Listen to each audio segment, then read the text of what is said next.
আসসালামু আলাইকুম বন্ধুরা, সবাই কেমন আছো? আশা করি সবাই ভালো আছো। তোমাদের দোয়ায় আলহামদুলিল্লাহ আমিও অনেক ভালো আছি। আজকে আমি খাজা বানাবো, আসো দেখতে থাকো। প্রবাসী বউয়ের ব্যস্ততা রান্নাঘরে আমি আজকে খাজা বানাবো। আমি 1 কাপ ময়দা নিয়ে নিয়েছি, লবণ দিয়ে নিয়েছি, আর গাওয়া ঘি দিয়ে নিলাম। দিয়ে আমি এটা সুন্দর করে মিক্সড করে নেব। মিক্সড যত সুন্দর করে মিক্সড করা হবে ততই ভালো হবে। এটা এটা এই যে বোঝার উপায় যে মুঠ পাকালেই মুঠ পাকবে আর ঝরে যাবে, ছাড়ালেই তখনই এটা পারফেক্টভাবে মিক্সড করা হয়ে যাবে। বন্ধুরা, এটা বানাইলে পারে একবারে মুখে দিলেই মিলে যাবে। এত সুন্দর খাজা বানানো হয় এভাবে। আমি অল্প অল্প করে পানি দিয়ে এটা মাখায় নেব, ডোটা করে নেব। এটা একবারে পানি দিতে গেলে নরম হয়ে যাবে, নরম হলে হবে না। এটা না শক্ত না নরম এমন হবে, রুটির খামিরের মতন করে, রুটির সাই একটু শক্ত করে বানাইতে এটা খামিরটা করতে হবে। এখানে আমি খামিরটা রেস্টে দিয়ে চিনির দিয়ে নিলাম। এটা রসটা আমি করে নেব খাজার। এটা দেশি চিনি, এজন্যই কালারটা এমন লাল আসছে। আমি 2টা এলাচ দিয়ে দিলাম, সুন্দর ঘ্রাণ আসবে একটা। আমি লেবু 1 ফালি লেবু চিপে দিলাম, যে রসটা যদি জমাট না বেঁধে যায়। আমি এখানে 1 কাপ চিনি দিয়েছি আর 1/2 কাপ পানি দিয়েছি। যে কাপে চিনি নিয়েছি সেই কাপেরই 1/2 কাপ পানি দিয়েছি।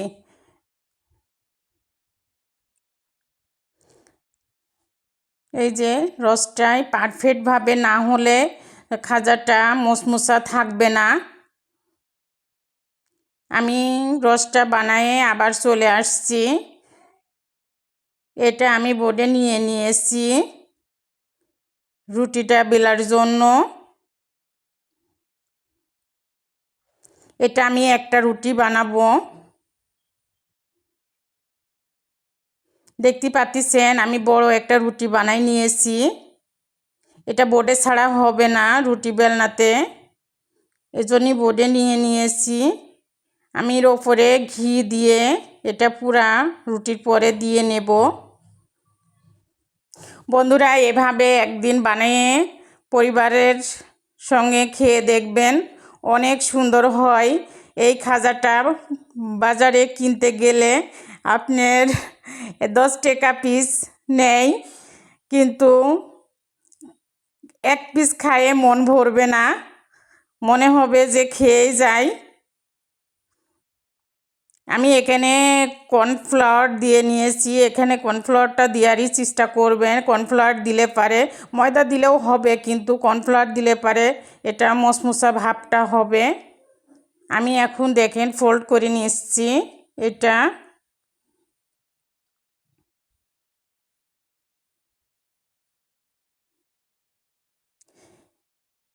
আমার ভিডিওটা যদি ভালো লেগে থাকে সবাই আমার চ্যানেলটারে সাবস্ক্রাইব করে পাশে থাকবেন, আর যারা সাবস্ক্রাইব করে ফেলেছেন তাদের অসংখ্য ধন্যবাদ।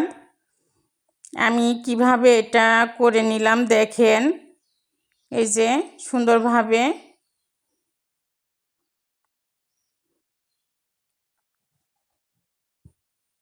এখন আমি ছুরির সাহায্যে এটা আমি কেটে নেব।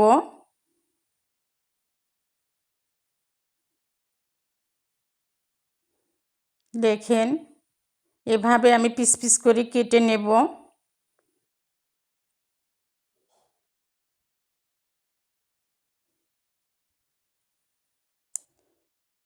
দেখতে পাচ্ছেন অনেক সুন্দর হয়েছে।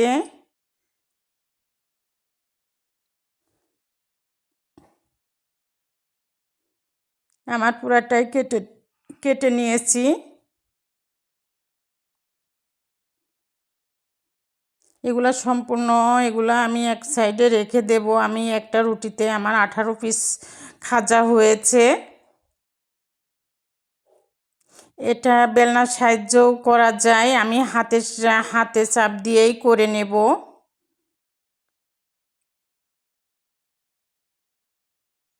এভাবে আমি পুরা খাজাগুলা বানাই নেব।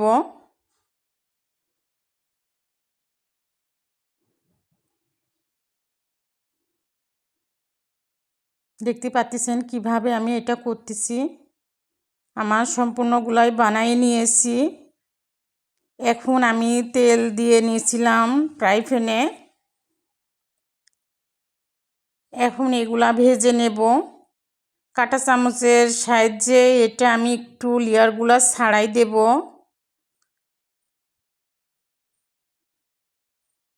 দেখতে পাচ্ছেন কি সুন্দর হয়েছে, দেখতে যেমন সুন্দর, খাইতেও অনেক মজা হয়েছিল, অনেক টেস্ট হয়েছিল, যে মুখে দিলেই মিলে যাবে। দেখতে পাচ্ছেন আমি রসটা করে রেখেছিলাম, এর রসটাও ঠান্ডা হতে হবে আর খাজাটাও ঠান্ডা হতে হবে, না হলে মচমচাটা থাকবে না। আমি রসের ভিতরে এগুলা ভিজাইয়ে নিচ্ছি। অনেক সুন্দর দেখতে, বুঝতে পারছেন। ভাঙছি, আমি ভেঙে দেখাচ্ছি, দেখেন। ভাঙা দেখেই বুঝতে পারছেন, আর বুঝাইতে হবে না। যাই হোক, ভালো থাকেন, সুস্থ থাকেন, আর আমার ছোট্ট পরিবারের জন্য সবাই দোয়া করবেন আর চ্যানেলটার পাশে থাকবেন। নেক্সটে অন্য কোনো ভিডিওতে আসবো। আল্লাহ হাফেজ।